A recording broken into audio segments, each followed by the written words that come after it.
Hi guys, hello বন্ধুরা, how are you? আজকে একটা নতুন ভিডিও দেখাচ্ছি আপনাদের। ট্যাঙ্ক ওয়াশ, কিভাবে ট্যাঙ্কটাকে ওয়াশ করবেন। জলের বাড়িতে, প্রত্যেকের বাড়িতে জলের ট্যাঙ্ক থাকে, সেই ট্যাঙ্কটা কিভাবে পরিষ্কার করবেন সেটার পদ্ধতি দেখাচ্ছি।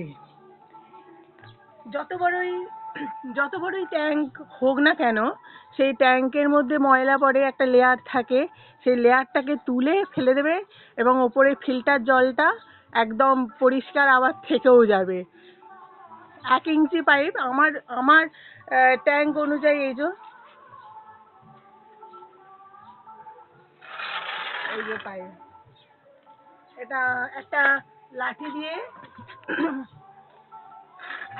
চাপা দাও হাতে। প্রথমে একটা এতে জল দাও, একটু জল দাও। ট্যাঙ্কে জল দেবে পাইপে, এইটা একটু জল দিতে হবে। প্রথমে জল ভরে নিতে হবে।